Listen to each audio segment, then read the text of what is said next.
Hello friends, welcome back to my channel. I hope आप सब लोग बिल्कुल ठीक होंगे और अपनी पढ़ाई अच्छे से कर रहे होंगे।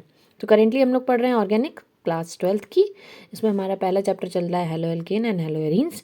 इसमें हम लोग बहुत से टॉपिक्स कंप्लीट कर चुके हैं इस चैप्टर के। तो प्लेलिस्ट बनी हुई है चैप्टर की, तो वहाँ से सारे टॉपिक्स लाइन वाइज कंप्लीट करके आइएगा, वरना बीच में मत आइएगा चैप्टर के, और क्योंकि कॉन्सेप्ट फिर क्लियर नहीं होंगे, ठीक है। और अगर आप चैनल पे न्यू हैं तो सबसे पहले चैनल को सब्सक्राइब करिए। और आप लोग चाहते हैं कि जल्दी से जल्दी ये सीरीज़ कंप्लीट हो जाए, तो आप लोग अप्रॉक्स 1000 सब्सक्राइबर जब रीच हो जाएंगे, आई होप कि मैं पूरा 12th का सिलेबस कंप्लीट करने की पूरी कोशिश करूँगी, ठीक है। मैक्सिमम चैप्टर्स उससे पहले ऑर्गेनिक कंप्लीट करूँगी, बट मेरी आप लोगों से भी एक रिक्वेस्ट है कि आप लोग वीडियोस पे लाइक्स इंक्रीज़ करिए और चैनल को सब्सक्राइब भी करवाइए, ओके। अपने फ्रेंड्स के साथ शेयर करिए, जिससे वो भी एनसीईआरटी को अच्छे से रीड कर सकें और सारे उनके डाउट जो हैं वो क्लियर हो जाए, ओके।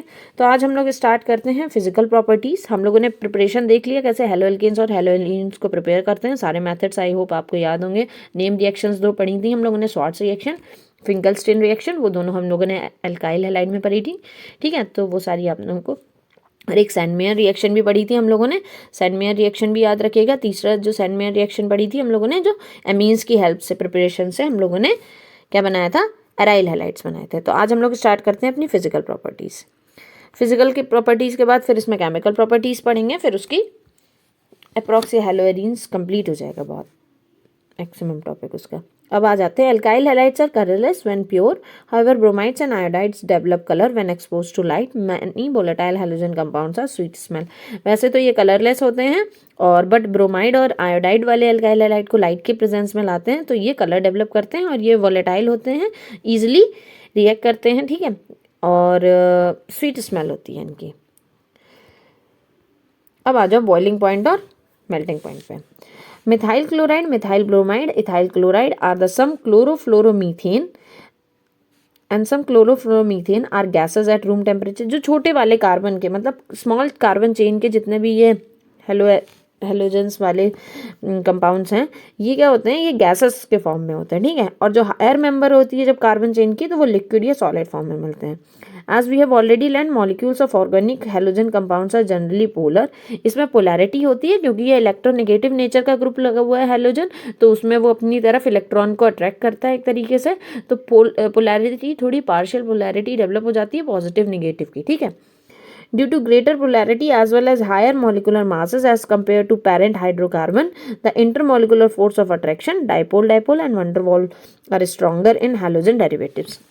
अब देखो, जो नॉर्मल हाइड्रोकार्बन्स थे उसमें इतना स्ट्रॉन्ग इंटरमोलिकुलर फोर्सेस नहीं थे, लेकिन जब इसमें एक हाइड्रोजन रिप्लेस होकर हेलोजन आ जाता है तो क्या हुआ, एक तो पोलैरिटी आ गई, पोलैरिटी के कारण डाइपोल अट्रैक्शन हो जाता है, force of attraction, van der Waals force तो सभी में लगता है। तो हेलोजन डेरिवेटिव्स में एज कंपेयर टू हाइड्रोकार्बन्स में ज़्यादा इंटरमोलिकुलर फोर्स ऑफ अट्रैक्शन होता है। इसी के कारण क्या होता है, that is why boiling points of chloride bromides are considerably higher than those hydrocarbons of comparable molecular masses. अब देखो क्या होता है, अगर हमने सेम मॉलिकुलर मास के दो कंपाउंड्स लिए, एक में हैलोजन लगा हुआ था और एक नॉर्मल कार्बन और हाइड्रोजन का था, ठीक है, लेकिन दोनों के मॉलिकुलर मासेस सेम है, बट क्या होगा, इसमें जब हेलोजन ग्रुप आ गया, इसके कारण इसके फोर्स ऑफ अट्रैक्शन बढ़ जाता है, इसमें मॉलिकुलर फोर्स ऑफ अट्रैक्शन, तो इसका बॉइलिंग पॉइंट इंक्रीज होता है as compare to same molecular mass का कंपाउंड लेते हैं बट उसमें हेलोजन नहीं है, तो उसका बॉइलिंग पॉइंट इसके कंपैरिजन में कम होगा, ओके। ये पॉइंट आप याद रखिएगा क्योंकि इसमें फोर्स ऑफ अट्रैक्शन ज़्यादा हो जाता है, और मॉलिकुलर मास पे ही मेनली बॉइलिंग पॉइंट डिपेंड करता है, ठीक है। तो इसी के कारण, बट यहाँ पे मॉलिकुलर मास सेम था, दोनों का सेम होना चाहिए था, बट नहीं, क्योंकि डाइपोल मूवमेंट आ गया, डाइपोल अट्रैक्शन आ गया, van der Waals forces increase हो गए हेलोजन वाले कंपाउंड्स में, तो इसलिए उनका बॉइलिंग पॉइंट ज़्यादा हो गया। अब आ जाओ, the attraction get stronger as molecules get bigger in size and have more electron. The pattern of variation of boiling point of different halide is depicted. For example, alkyl group, the boiling point of alkyl halide decreases in order Ri, Rbr, Rcl, Rf. This is because the increase in size and the mass of halogen atom, the magnitude of van der Waals forces increases.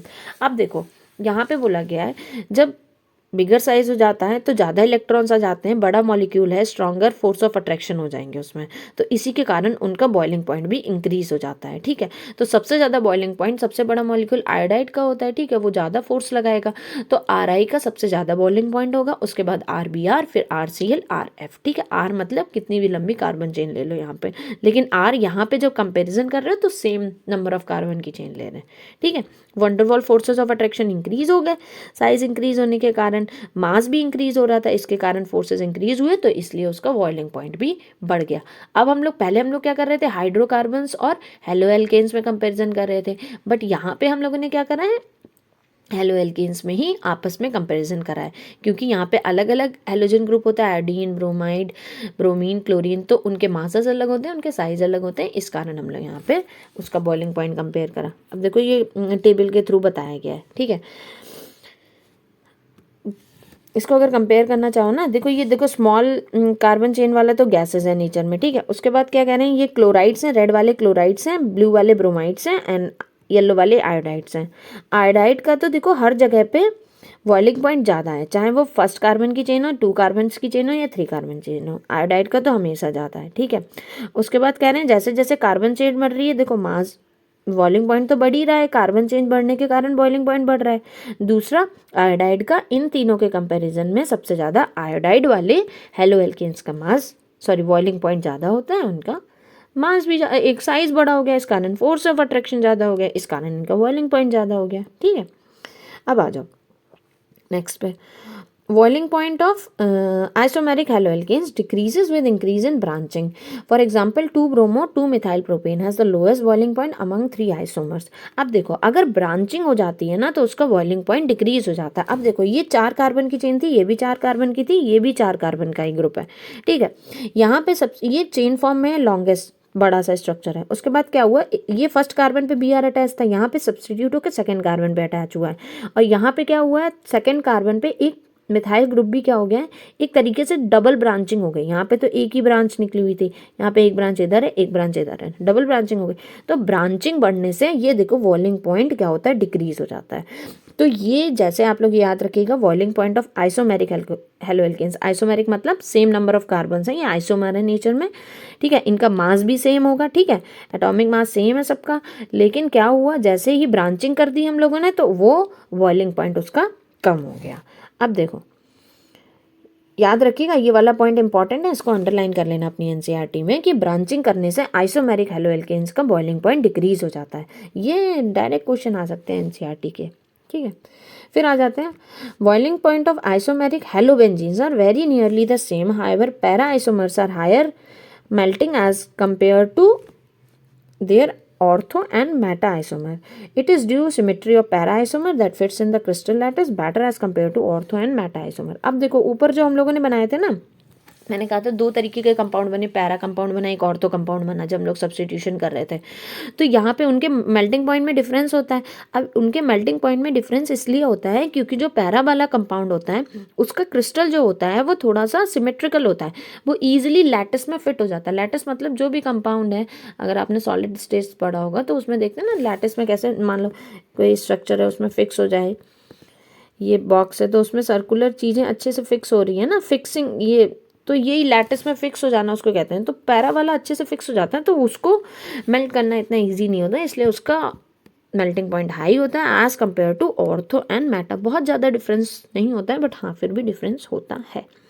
अब देखो ये दिखाना है ना boiling point, देखो boiling point तो ortho वाले का सबसे ज़्यादा है। ठीक है, बॉइलिंग पॉइंट अलग है, मेल्टिंग पॉइंट अलग है। ठीक है, बॉइलिंग पॉइंट तो ऑर्थो वाले का सबसे ज़्यादा है, उसके बाद आया मैटा वाले का, उसके बाद आया पैरा वाले का। ठीक है, बट यहाँ पे जब हम मेल्टिंग पॉइंट की बात करते हैं तो मेल्टिंग पॉइंट पैरा वाले का सबसे ज़्यादा है, क्योंकि इसमें सिमेट्री आ जाती है।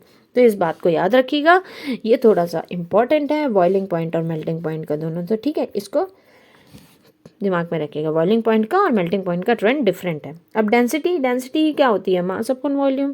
ठीक है, तो ब्रोमो, आइडो या कितने भी polychloro derivatives of hydrocarbons are heavier than water, पानी से ज़्यादा हैवी होते हैं। डेंसिटी इंक्रीज करती है as increases number of carbon atoms of halogen atom and atomic mass of halogen atom. भाई जितना बड़ा, देखो डेंसिटी तो डायरेक्ट मास पे डिपेंड करती है ना, तो मास ज़्यादा होगा जिसका, उसकी डेंसिटी भी ज़्यादा होगी। ठीक है, यहाँ पे देखो 37B, देखो यहाँ पे देखो आयोडीन सबसे बड़ा होता है साइज में, तो उसका मास ज़्यादा होता है तो उसकी डेंसिटी भी ज़्यादा है, ठीक है। अब कंपाउंड देखो यहाँ पे क्या कर रखा हुआ है, 4 Cl ग्रुप लगा दिए हुए हैं, ठीक है। यहाँ पे 3 ही Cl ग्रुप लगे, यहाँ पे 2 Cl ग्रुप लगे, तो 4 Cl ग्रुप की डेंसिटी ज़्यादा होगी क्योंकि Cl का मास ज़्यादा होता है as compare to carbon and hydrogen, ठीक है। तो ये डेंसिटी भी समझ में आ गई। अब सॉल्युबिलिटी को कल कंप्लीट कर लेते हैं और कल ही केमिकल रिएक्शंस भी स्टार्ट करेंगे। आई होप आप लोगों को वीडियोस अच्छे से समझ में आ रही होंगी सारी, और सारा कंटेंट समझ में आ रहा होगा। तो प्लीज़ चैनल को सब्सक्राइब ज़रूर करिए और इसे अपने फ्रेंड्स के साथ भी शेयर करिए। और आई विश ये इस चैनल पे जल्दी से जल्दी सब्सक्राइबर्स बढ़ जाएंगे, तो मैं ट्राई करूँगी कि ऑर्गेनिक्स को बहुत जल्दी कर पाऊँ और आपके प्रीवियस ईयर क्वेश्चन भी फिर सॉल्व कर पाऊँ, ठीक है। तो मैक्सिमम मार्क्स आपके बोर्ड्स में जो भी हैं ऑर्गेनिक से बहुत मार्क्स के क्वेश्चंस आते हैं, तो वो पूरे मिल जाएं आप लोगों को। Okay, so thank you for watching the video, make sure to like the video and subscribe the channel.